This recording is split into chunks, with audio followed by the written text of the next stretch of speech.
Okay मेरे सामने updates खुली हुई हैं दोस्तों, तो मैं आपको बताता हूं कि आखिरकार हालात कैसे हैं। देखिए, नेपाल में वार्निंग्स इशू की गई हैं। तिब्बत में डैम बस्ट हो गया। लगभग 100 के करीब रेस्क्यूअर्स को चाइना ने बोला कि आप हट जाइए पीछे। एक और वार्निंग चाइना की तरफ से आई है। पिछली बार तो वार्निंग दी ही नहीं थी इन्होंने, लेकिन इस बार वार्निंग दे रहे हैं। हमको पता चल गया कि आखिरकार ये फ्लैश फ्लड्स आए क्यों थे। चलिए बात करते हैं। आशा करता हूं आप सब बहुत अच्छे होंगे। मेरा नाम है सिद्धांत अग्निहोत्री। स्टडी ग्लोस पे आपका बहुत बहुत स्वागत है दोस्तों। आज आखिरी दिन है। आज शाम को हमारे एआई टूल्स की क्लासेस शुरू हो रही है। डिस्क्रिप्शन कमेंट में लिंक है। तो रात 8 बजे से शुरू हो रही। शेड्यूल अपडेटेड है और टेलीग्राम ग्रुप भी बना हुआ है। तो दोस्त, बात ये है कि ये देखिए, अच्छा कुछ बच्चे कहते हैं ये इमेज, मेरे भाई इमेज से तुमको क्या लेना देना। इमेज जब मैंने पिछला लेक्चर रिकॉर्ड किया था मेरे पास अवेलेबल नहीं थी, ठीक है।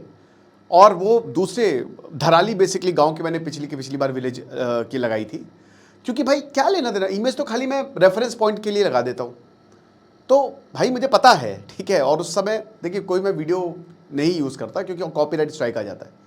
ओके, तो बात ये है कि भाई नेपाल में जो तबाही आई है, उस तबाही का मंजर जान के सुन के आप हैरान हो जाओगे। लगभग 1500 लोग मिसिंग हैं। गांव के गांव उजड़ गए हैं। मौत का जो आंकड़ा है ना, 469 लोग मर गए अभी तक। ईशा फाउंडेशन कैलाश मानसरोवर यात्रा कराता है। 80 के करीब पिलग्रिम्स तीर्थयात्री वहां से गए, लापता। किसी ने यह नहीं सोचा था कि ऐसा कुछ हो जाएगा। ना ही बहुत ज्यादा बारिश हो रही है, ना ही कुछ ऐसा कोई ऐसी वार्निंग दी गई है, but here it is in front of you. Tibet से जो आपदा शुरू हुई, और कल मैंने बताया था कि कैसे ये रिवर सिस्टम्स काम करते हैं। एक त्रिशूली रिवर सिस्टम, एक भूतेकोशी रिवर सिस्टम, पूरा मैंने कल लेक्चर लिया था। जिन्होंने नहीं लिया, अगर ज्योग्राफी समझनी है, रिवर सिस्टम समझना है, तो आप देख लीजिए। और दो ही पॉसिबिलिटी थी इसमें, या तो एवलांच, नहीं तो एक बहुत बड़ा सा पत्थर गिर गया। और यही बताया गया है कि बहुत बड़ा सा पत्थर गिर गया। अब बोलेंगे सर कितना बड़ा पत्थर? इतना बड़ा पत्थर कि आप 7 क्रिकेट स्टेडियम या फुटबॉल स्टेडियम मिला लें। 4 मंजिल की इमारत, इतना बड़ा। तो जब वो नीचे आएगा तो जो पानी है वो डिस्प्लेस होगा, साथ ही साथ भूकंप आया गिरने से।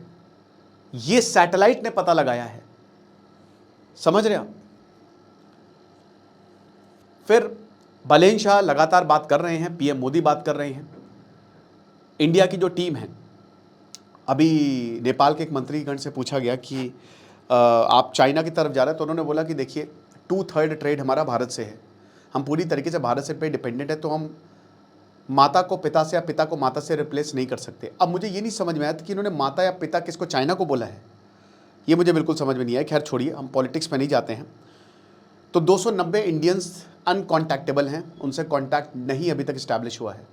हेल्पलाइन नंबर है दोस्तों, आप उन पर कॉल करके पूछ सकते हैं। अगर आपके भी कोई शुभ चिंतक गए हैं, जो भी जिन्होंने अपनी भाई जो जान खोई, उन्होंने, भगवान उनकी आत्मा को शांति दे, परिवार को ताकत दे। मुझे पता है दोस्तों कि जब कोई अपना जाता है तो कितना ज़्यादा दुख होता है। बहुत मुश्किल है ये। और बड़ी बात ये है ना कि आप इसको रोक नहीं सकते यार। ये एक ऐसा डिज़ास्टर है ना। अब वैसे तो इसके मेन तो ग्लोबल वार्मिंग ही है, वो पिघलेंगे ग्लेशियर तो यही तबाही आएगी। बट यार ना कि होता है ये, मतलब ह्यूमन मेड कॉज तो है ही है। बट अगर आप मोटे मोटे तौर पे देखो ना, आप कुछ नहीं कर सकते यार, कुछ नहीं कर सकते। मतलब जो होना है वो होके रहेगा। Can't do anything. अब 1468 लोग मिसिंग है, 90 अमेरिकन मिसिंग है। मैंने कल बताया था कि कैलाश मानसरोवर की यात्रा यहाँ से होती है। नेपाल साइड से जब आप कैलाश मानसरोवर यात्रा करते हैं तो यहाँ से ही करते हैं। ट्रैकिंग के लिए बहुत सारे फॉरेनर्स यहाँ पे आते हैं।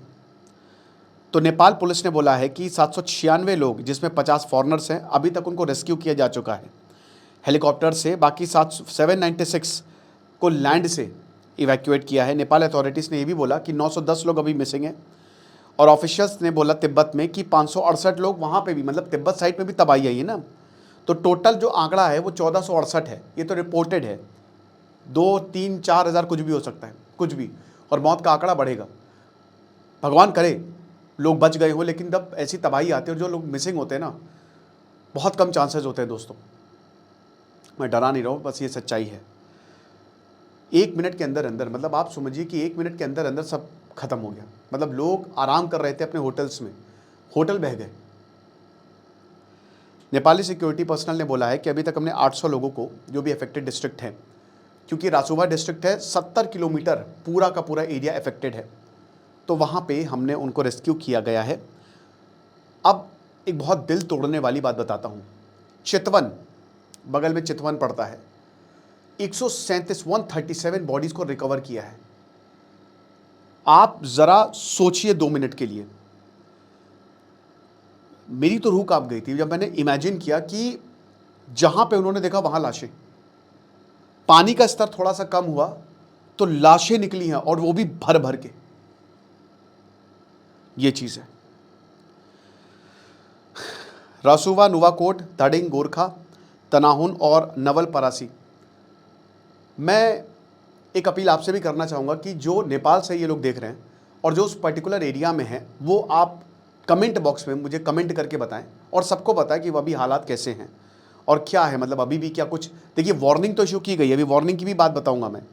44 Nepali army personnel, 28 Nepal police personal और 13 आर्म्ड पुलिस पर्सनल जो हैं, जो अभी तक मिल नहीं रहे। यानी कि सिर्फ और सिर्फ सिविलियंस की बात नहीं है, यहाँ पे आर्म्ड पर्सनल की भी बात है। उसके बाद बताया है कि जो 160 लोग हाइड्रो पावर प्रोजेक्ट्स पे काम कर रहे थे वो भी मिसिंग है। 260 इंडियंस अनट्रेसेबल है। भारत भी अपना रेस्क्यू मिशन भेजा हुआ है, एनडीआरएफ की टीम लगी गई है। अर्जेंट एफर्ट जो है वो इंडिया ने दिखाए हैं, और जो हमारे एस जयशंकर हैं, मिनिस्टर ऑफ एक्सटर्नल अफेयर्स, उन्होंने काठमांडू, बीजिंग में जो इन्वॉय हैं उनको भी, मतलब वो सब मिले हैं एक दूसरे से। नरेंद्र मोदी ने प्रहलाद शाह से बात की। अभी तक भारत ने 84 नेशनल्स को, 84 इंडियंस, 84 इंडियंस को रेस्क्यू किया है। 63 वर्कर्स जो त्रिशूली रन ऑफ रिवर वहाँ से रेस्क्यू किया है, और 21 लोग जो तमिलनाडु से थे उनको रेस्क्यू कर लिया है। 200 इंडियन नेशनल्स है तिब्बत साइड, उन्होंने भी बोला कि हमको बचाइए सर, हम यहाँ पे फंसे हुए हैं। 24 घंटे control room ministry of external affairs का खुला हुआ है।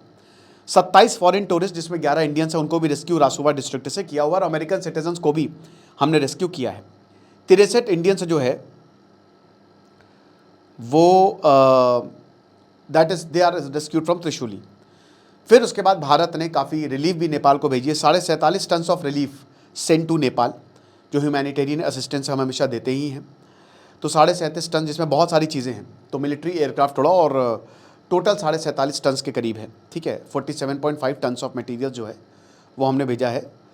उसके बाद वार्निंग, चाइना ने कहा है कि देखो 2 million cubic metres of waters, जो यहाँ पे लेक पड़ती है ना लिमिचुमी, वहाँ पे पानी इतना इकट्ठा हुआ है, और लगातार बारिश हो रही है यहाँ पे थर्सडे मॉर्निंग से। अब वो 2 मिलियन क्यूबिक मीटर्स बढ़ के 3 मिलियन क्यूबिक मीटर्स हो गया है, यानी कि अगले 3 दिन में ये भी फ्लो हो सकता है।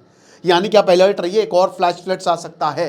अब जाहिर सी बात है लोगों को रेस्क्यू किया गया होगा, क्योंकि लेक जो है वो चौचेन खोला और प्यूरेपा सैंगपो रिवर्स के कॉन्फ्लुएंस से बनती है, जो कि तिब्बत में ओरिजिनेट होती है, और उसके बाद भोते कोशी रिवर सिस्टम में ही आती है। नेपाल का डिपार्टमेंट ऑफ हाइड्रोलॉजी और मेट्रोलॉजी ने बोला है कि हमने ये इन्फॉर्मेशन चाइना की साइड से ली है, और हम लगातार कोशिश कर रहे हैं कि अब कैजुअलिटी ना हो, और हमने भी रेस्क्यू ऑपरेशन को स्टेप अप किया हुआ है। चाइनीज़ अथॉरिटीज़ भी लगातार लेक और फ्लड सिचुएशन को मैनेज कर रही हैं, वो देख रही हैं क्या हो रहा है। फिर उसके बाद पता चल गया आखिरकार ये हुआ क्यों। हालांकि इस पर एक और डिटेल्ड लेक्चर आएगा, दीपक सर करेंगे। ग्लेशियल कोलैप्स, जो मैंने आपको बताया कि जो बहुत बड़ा आइस रॉक एवलांच, उसकी वजह से ग्लेशियल कोलैप्स हुआ, ठीक है ना। तो पहले एवलांच हो, उसकी वजह से बहुत बड़ा पत्थर गिरा, और वो कितना बड़ा, 7-8 स्टेडियम, क्रिकेट स्टेडियम मिला दीजिए, और उसके बाद जो है वो पानी खिसक गया, भूकंप के झटके भी महसूस हुए। ये प्रीलिमिनरी असेसमेंट है नेपाली अथॉरिटीज़ द्वारा, और इसको अमेरिका की जियोलॉजिकल सर्वे ने भी बैक किया है। आइस रॉक एवलांच जो है उसने लिंडे रिवर को हिट किया, परमानेंटली उसके फ्लो को ब्लॉक किया, और जब नेचुरल बैरियर टूटा उसके बाद वो पूरा का पूरा जो है वो पानी नीचे आ गया त्रिशूली और भोते कोशे रिवर के थ्रू। ठीक है, तो ये हुआ है, और नेपाली डिजास्टर मैनेजमेंट ने बोला है कि लेंडे रिवर में इतनी तबाही आई है, मतलब ऐसा स्वरूप लेंडे रिवर का हमने नहीं देखा, ये चीज़ है। इसी वजह से भूकंप के झटके भी जो है वो महसूस किए गए। तो फिलहाल अभी भाई यही है कि रेस्क्यू ऑपरेशन जारी, और कोशिश करेंगे कि भाई चीज़ें बेहतर हों, बट एक और वार्निंग जो है वो दी गई है। आपको क्या लगता है, आप मुझे कमेंट बॉक्स में बताएं, कि जो वहाँ पे रह रहे हैं वो ज़रूर कमेंट बॉक्स में हमको बताएं। तो बाकी AI टूल्स का कोर्स है, आज से क्लास शुरू होगी। Thank you so much.